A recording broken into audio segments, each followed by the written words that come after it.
एक राजकीय नेतृत्व, आपण या समाजासाठी काहीतरी देणं लागतोय म्हणून आपण काहीतरी वेगळं केलं पाहिजे. त्यामुळे भाऊ आणि ताईंनी 1992 मध्ये संस्थेची स्थापना केली. त्यातून आपण इतर काय करू शकतो हे विचार करत स्मरण करत 2008 मध्ये पहिलं वटवृक्ष ताईंनी आणि भाऊंनी त्या ठिकाणी उभं केलं, ते म्हणजे समर्थ ॲग्रिकल्चर कॉलेज. आणि 2008 पासून 2024 पर्यंत हे ए ग्रेड मध्ये कॉलेज आहे. म्हणजे गेली 16 ते 17 वर्ष कॉलेजचा दर्जा सुद्धा त्या ठिकाणी ए ग्रेड मध्ये प्राप्त आहे. यानंतर आपण हे काम करत असताना आपल्या येथील काही मुलं ज्यांना फार्मसीला नंबर लागत नाहीये, ज्यांना डी फार्मला नंबर लागत नाहीये आणि आईवडिलांना खर्च पुरवणारा नाहीये, की ज्यावेळेस मुलांना बाहेर जायचं त्यावेळेस अतिरिक्त खर्च जास्त वाढतोय. आणि गळगोराजा असेल, सिंदखेडराजा असेल, चिखली असेल, लोणार, मेकर सर्व जवळपास गोंदियाची सुद्धा मुलं या ठिकाणी आमच्या नाही सर.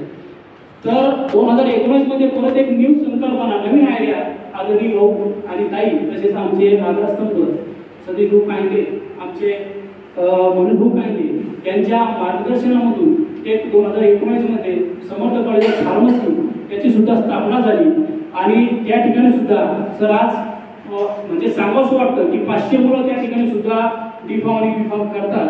आणि 2019 पासून 5 ते 6 वर्ष झाली त्याही कॉलेजचा ए ग्रेडचा दर्जा त्या ठिकाणी प्राप्त आहे आणि तो सुद्धा तसाच टिकून आहे. परत हे काम करत असताना ज्यावेळेस कुठंतरी आपण चांगलं काम करतोय त्या मुद्द्यावर आपल्याला काहीतरी वेगळं भेटत असतं.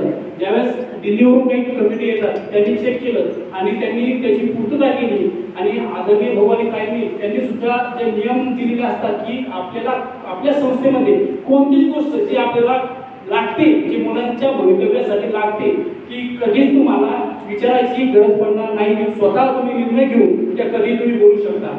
एवढा अधिकार या ठिकाणी ताईंनी आणि भाऊंनी सर्व प्राचार्य तसेच प्राध्यापक यांना दिला आहे.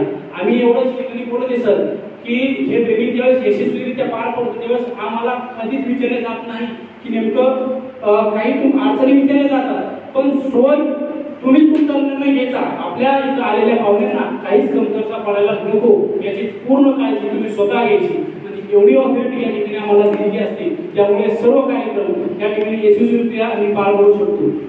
जास्त वेळ नाही घेता आज. आणि सर्वात महत्वाचं म्हणजे आदरणीय सतीशजी वानखेडे सर, आम्हाला सर 2 वर्ष झाले यामध्ये येऊ. आम्ही या अगोदर एक लेक्चरर म्हणून काम करतो, सध्या सुद्धा लेक्चरर म्हणून आम्ही काम करतोय.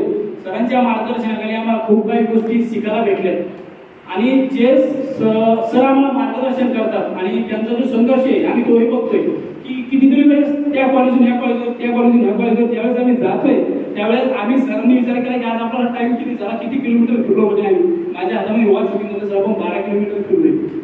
तर ही की खूप संघर्ष आणि त्यांनी आम्हाला जे शिकवलं सर हे नेहमी आमच्या सोबतच राहणार आहे आणि तुमचं मार्गदर्शन हे आम्हाला नेहमी असंच लाभणार आहे. आणि आजच्या आता शेवटच्या टप्प्यामध्ये येतो आभार प्रदर्शन. आदरणीय सर मंगलताई कायदे यांनी वेळात वेळ काढून त्या ठिकाणी आजच्या कार्यक्रमाची शोभा वाढवली, ज्याबद्दल मी येशिदा व श्री गजानन महाराज कृषी व शैक्षणिक संस्थेच्या वतीने या ठिकाणी त्यांचे आभार व्यक्त करतो. तसेच आदरणीय दरवारे सर यांनी सुद्धा या कार्यक्रमाची शोभा वाढवली, त्याबद्दल मी सरांची सुद्धा या ठिकाणी आभार व्यक्त करतो.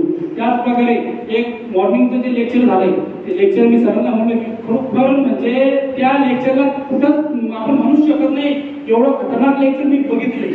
आणि सरांनी सांगितलं मला सध्या सरांनी तुम्ही आवडून बसा म्हणे. आणि सरांनी जेव्हा आपला बाहेर गेम झाला खरं ते 3 दिवस हसायचा चान्स होता. त्या सरांनी त्या 10 मिनिटांमध्ये एवढं हसवलंय. आणि असे नेतृत्व रागीब अहमद सर यांनी सुद्धा खूप मोलाचं मार्गदर्शन या ठिकाणी सर्व प्रशिक्षणाला केलंय, त्याबद्दल मी त्यांचे सुद्धा आभार मानतो. आमचे सहकारी सर यांनी सुद्धा या ठिकाणी सोबतच परिश्रम घेतले, त्यांचा सुद्धा या ठिकाणी आभार व्यक्त करतोय. आणि एक बोलायचं की आमचे जे सहकारी मित्र आहे त्यांचं कृषी शोमध्ये सिलेक्शन झालेलं आहे, तरी सुद्धा आपण जोपर्यंत आपली ऑर्डर येत नाही तोपर्यंत संस्थेसाठी आणि संस्थेचे पाठ म्हणून आपण काय करू शकतो तर तो विचार करता सर मी ज्यावेळेस घरी चालू तेव्हा मी त्यांना सांगितलं सर आपले गेस्ट आलेले 11 वाजले, मी सर 10 वाजता घरी आलो, तुम्ही गेस्ट आपल्या हॉस्टेलला पोहोचा. सर न कोणता विचार करता डायरेक्ट तुम्ही तो बघितलंच असतं 10 वाजता काही मॅडम आल्या त्यांना तिथपर्यंत पोहोचण्याचं काम सरांनी सुद्धा केलेलं आहे. त्यांची सुद्धा साथ आम्हाला नेहमी हवी, कारण की चांगले लोक या ठिकाणी जेव्हा जातात आता ते खुश झाले त्याचा आनंद तेवढाच आहे आणि दुःखही तेवढंच आहे, कारण की एक आमच्या संस्थेचा एक चांगला माणूस या ठिकाणी जाते. असो तुम्ही सुद्धा या ठिकाणी 3 दिवसीय कार्यक्रम शांततेत पार पाडला. सिंहाचा वाटा तुमचा या ठिकाणी खूप मोठा आहे आणि जर आमच्याकडून काही राहण्यामध्ये किंवा जेवणामध्ये काही कमतरता भासली असेल तर मी या ठिकाणी संस्थेच्या वतीनं आपली दिलगिरी व्यक्त करतो आणि अध्यक्षांच्या वतीनं या ठिकाणी हा कार्यक्रम संपला अशी जाहीर करतो. धन्यवाद.